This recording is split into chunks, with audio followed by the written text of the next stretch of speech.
there's a gentleman who came on board. Akasema, Kenya hajui hata wahi kuiba pesa, lakini atachelewa. There's a client who called me.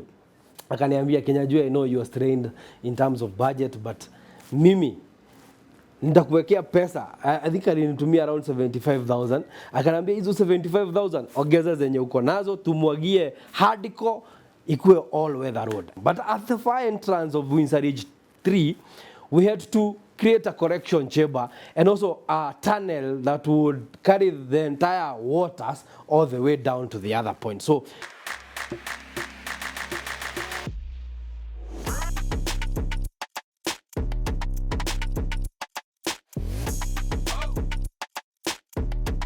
you know, initially when now there was quite a bigger difference in terms of construction between now Windsor Ridge 3 and Batien. You know, we had to now have a board meeting whereby, you know, these complaints are coming on board too much. CCO now conversed with the CEO, and CEO now pitched to the board of an idea of, let's give them some money for the construction, so that we try and match up the construction, so that we do not have any scenario whereby any estate imeachwa nyuma kuliko ile ingine. So at that particular point, I think we all agree to the fact, and I think a budget was floated on board, and CCO gave the budget out to the board level, and it was funded at that particular point. The CEO gave a commitment of, he was very particular, tujenge hizi nyumba afadhali niziuze zikiwa ready. And I think that one was a little bit convincing, but not very convincing. You know, money matters still has part of the emotional part of it. I think around 2023, we experienced abnormal rains, quite abnormal rains. And, you know, in construction, I always say it's a learning process. These are things you keep on learning as time goes. And these are things that you learn, but take caution of them for future reference. I remember at one point, you know, it is the last estate of the entire correction of other estates. So meaning, even stormwater ya maji ya ndani ya estate inaletwa kwa barabara. Hiyo barabara inateremsha maji mpaka Windsor 3. And no, you know, Windsor 3 imeblock barabara at the T point of it. So meaning, maji yote huko juu inapitia kwa gate yake. I remember very well the engineer, I think now the civil engineer and the surveyor had to convince us now to restructure the drainage away from the top, whereby the other estates, after they bring that water to the road, the correction point all the way down, and we redid the entire drainage all the way from the top to the bottom. But at the far entrance of Windsor Ridge 3, we had to create a correction chamber and also a tunnel that would carry the entire waters all the way down to the other point. So we all agreed if that would resolve the problems, even way in future, you know, engineering is solving problems. In between now the estate, Windsor Ridge 3, there's a tunnel that takes water all the way now from the entrance all the way down. Remember, it harvests water away from the top, on the top part ya kuingia, on the right hand side and on the left hand side. So where that water converge, there's a tunnel way down in a dispense maji kwa chini. Hii tunnel imejengwa na Willstone, and mind you, client will not even want to know whether it was important to do that tunnel. But their safety is our concern first. I always tell you, Willstone is built on very credible structures. Some of these problems we saw later, it was also affecting estates that we've already sold and handed over. So at that particular point, we were looking at a scenario whereby hizi estate tushapeana na watu wanaishi ndani. A certain morning I woke up and it was the entire night rained completely. And you know, back those days, the days you wouldn't have wished to wake up and open your WhatsApp just to see photos of people trying to go to work in the morning, but they cannot access. But remember, we also challenged, because apparently the road is not within our capacity to even build. Not even in our mandate to even think that we can do roads. But at the same time, because they say roads are within the county government subdivisions, then you submit the roads to the county government or even the national government if they can contravene and do the roads. But at this particular point, these are our clients. I remember there's a client who called me. Akaniambia, Kenyajua, I know you are strained in terms of budget, but mimi nitakuwekea pesa. I think alinitumia around 75,000. Akaniambia hizo 75,000 ongeza zenye uko nazo tumwagie hardcore ikuwe all weather road. And definitely I promised I will not just contribute the money, I'll even give you guys machineries to even work on the road, and before we bring some quarry waste to the roads, at least because zimefanyiwa kitu na graders and the like. And it happened. Acha nikwambia in 2023 that scenario of mimi kusukuma maji na tiga was there. And even before tuanze kusukuma I received, I even didn't take a shower. I remember very well. I woke up at around 6. Every time I wake up, my habit is usually one. Before anything, Mr. Dagaya kwanza niombe. Before anything else, I look at the WhatsApp and check whether kuna mahali kimetulamba or not. I woke up and the first thing I saw was the videos of the main roads on Kenyatta Road. Remember, we have massive projects there. We have around 9 projects we've handed over around that particular part.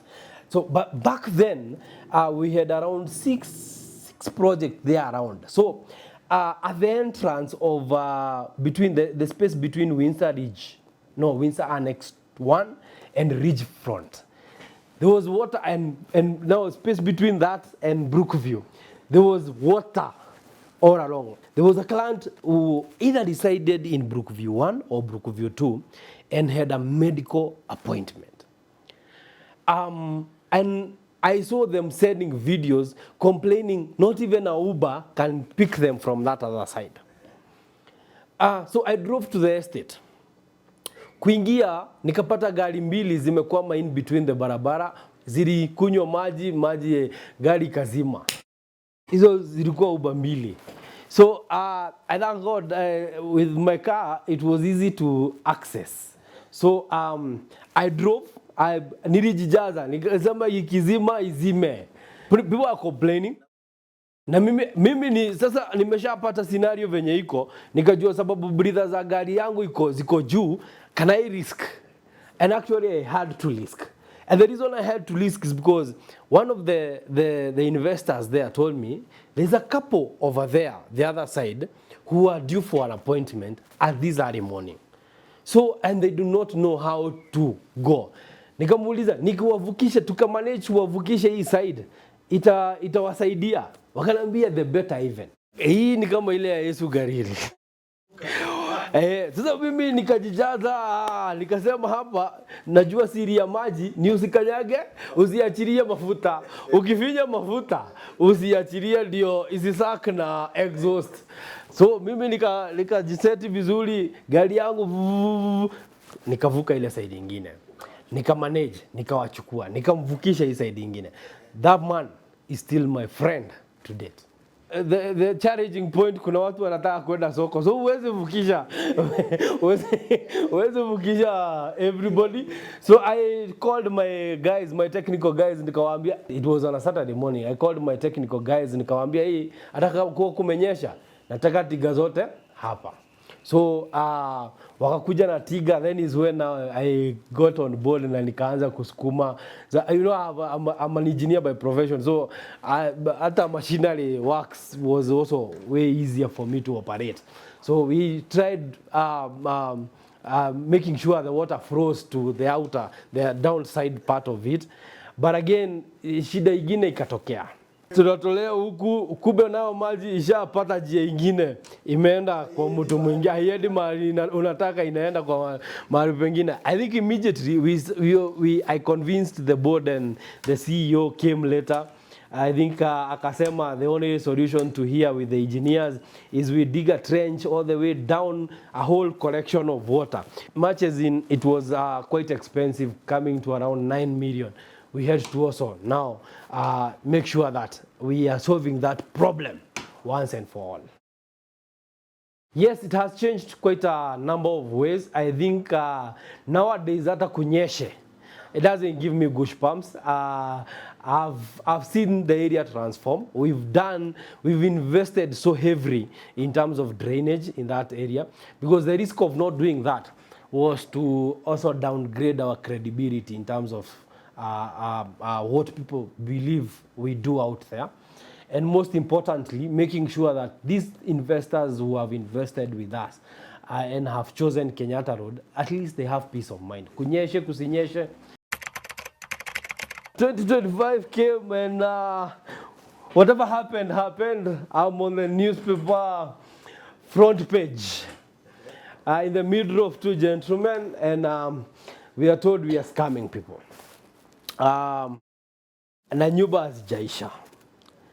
At that particular point, my heart sank a bit, and I remember very well I was in US then, and much as I smile about it, I think that was the lowest point in my career. And now a client started texting, hey, Kenyajui, what is happening? In Sadri mumekaa nao miaka mbili na, and you guys are and you try telling them most clients, they are not paying well, they have a lot of debts, and we are not able to move as it is required. But mimi nimelipa. But you see, huwezi jenga nyumba moja to completion na hizi zingine ziko foundation. So I told him we have a strategy, and allow me work around it.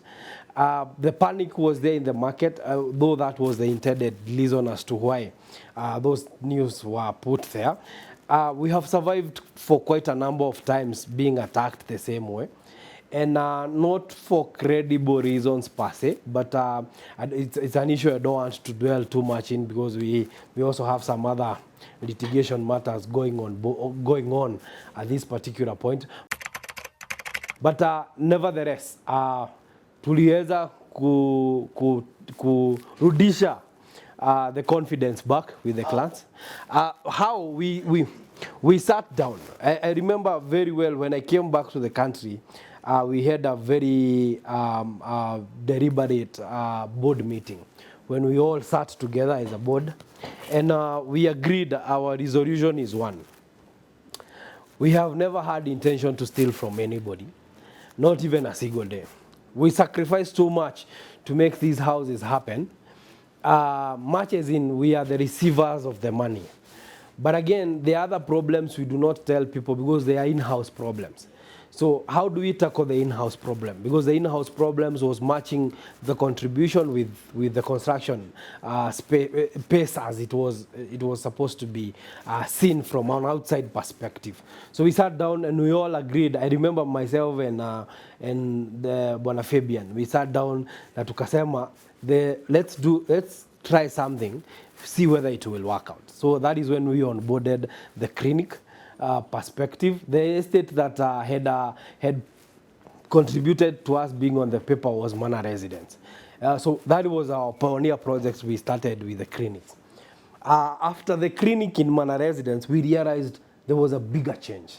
The confidence was back, the deliverables were set, and now was contribution matching with the deliverables. So we definitely escalated it to other projects, and Winsadri was also a beneficiary of the site clinic. And when we sat for the first site clinic, most of those clients did not believe our story.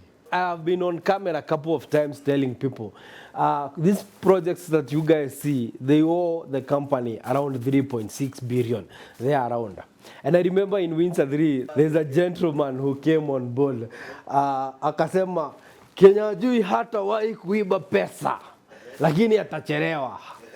And you say, but the kuchelewa part of it, people do not really understand. It's not largely where it comes from. It's largely not on us, not on our side, but most probably, not most probably, it is more on the client side, because we have different types of clients. There are clients who pay well, there are clients who struggle in between, and there are clients who struggle completely. But again, you also want to impact to everybody. We are not just selling these houses to people with money. So when they came on board and we set the first deliverables, they never believed. So those who contributed. For our second clinic, when they came, they realized there was a complete makeover. The river they used to fear is no more anywhere to be seen. The gradient they used to fear, retaining walls have already aligned the same way that their perspective were.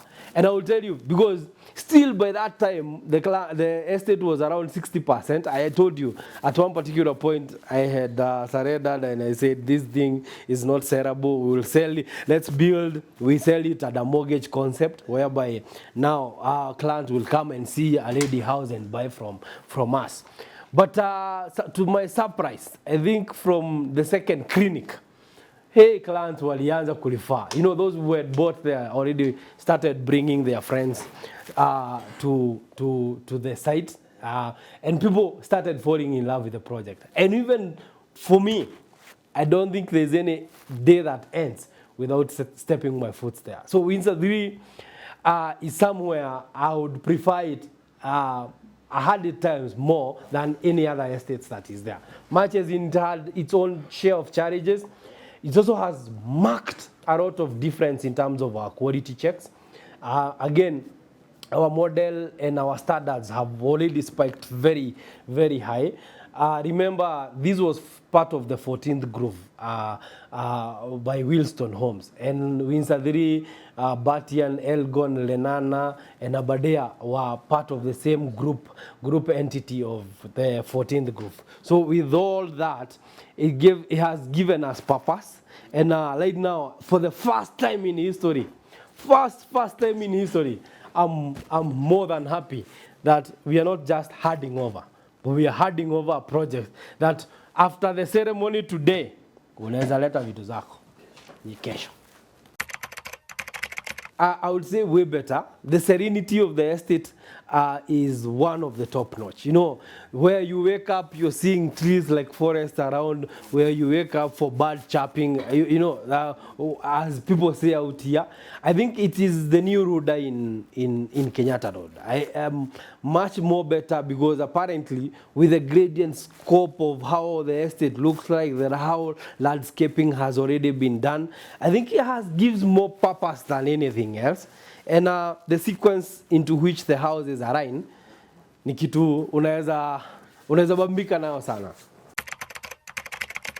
I think for the company, it's quite a milestone. It has been a journey. I would say we have outdone ourselves in terms of age factor. 8 years in the industry is not a joke.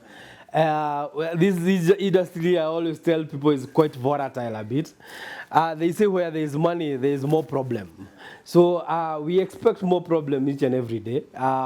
We never shy away. And for me as a person, it has hardened me in a better way. Right now, I can tell you, Willstone can sell anywhere, provided they can build as per it is required. And much more importantly, the company name and reputation out there is quite high. I always tell people, when you see people talk bad or ill about the company, ni mtu hajai fika site. Ni mtu hajai kuja kuona what we have done. Because apparently, with the 8 years, we will have crocked 19 projects. 12 specifically on Kenyatta Road. 12. Kenyatta Road is a village for us. We have, unajua ushago hata sidhani kuna ushago inakuwaga na inakuwaga na population ya almost 2,000 people. So for us, Kenyatta Road is where our trademark is. We are very grateful to have completed Windsor Ridge 3. And more importantly, the success story of each project there has a story to tell. And beauty about it is clients also appreciate, you know, and they have the common, even the other developers that we found there, people have united for a purpose. I'll tell you, if you litter there, security guards can even fine you. So that is something we envisioned, and something we always grateful for. People now turned houses into homes, and people live there peacefully. Yeah. I will tell you, the 20th handover might be there. Nowadays, it has become so easy for us in terms of lining up handovers, because tentatively, with the clinics that we are doing and that we've done concurrently, clients ndio wanachagua mwezi gani wanataka handover, depending na payments zenye wanatoa. And I'm happy the conversation have changed from the Willstone side, pay. Now it's the client telling each other, hey, you guys, let's bring the resources together. Let's have this handover by these and these dates. Though, however, we have timelines and we have schedules of work that we have aligned with the entire system of investors. But most importantly, I will say, maybe 20th handover, it's them to choose. Our investors are the people to choose the handover. We have one in Kenyatta Road. We have estates that are almost due. That is Elgon and Lenana. Those are almost due for handover. So we are waiting for handover either by February. In Ruiru, we have Mana Residence, the famous Mana Residence. In Kenyatta Road, we have 71 units for handover to the 20th. But in Ruiru, we have 138 houses for handover, still in a sort of that. I will tell you, next year will be bombshell of handovers. That is what we call handover after handover. Watu wa Windsor 3, I want to take this opportunity to appreciate you. It's been a journey, and most definitely we are almost terminating the journey. More blessings to you. As a company, we are quite proud to say a big thank you for the support and resilience, much more importantly, for even the patience that you've been with us with, and understanding that it wasn't an easy task for us, and supporting us financially to the end. As we come towards the end of the construction cycle and have a handover that is set on 20th of December this year, that is next month.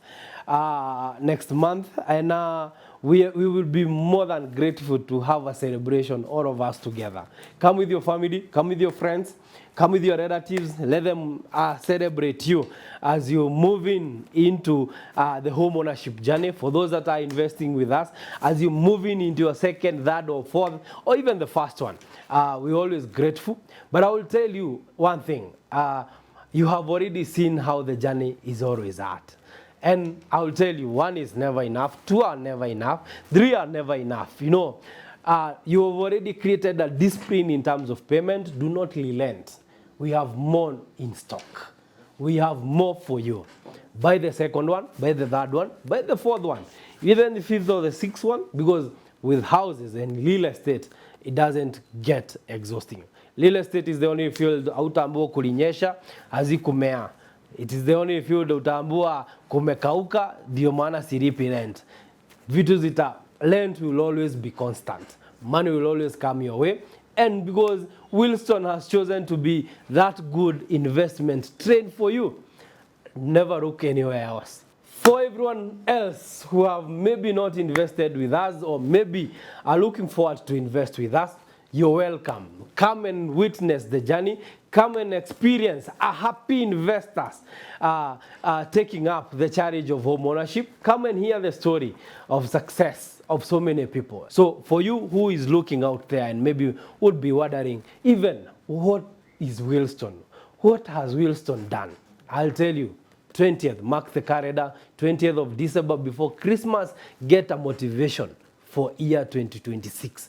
Join us on 20th of December as we celebrate 39 home owners, 39 new homeowners that have defied odds to be where they are in terms of home ownership and investment. Like we say, bila maneno mingi, Willstone is home.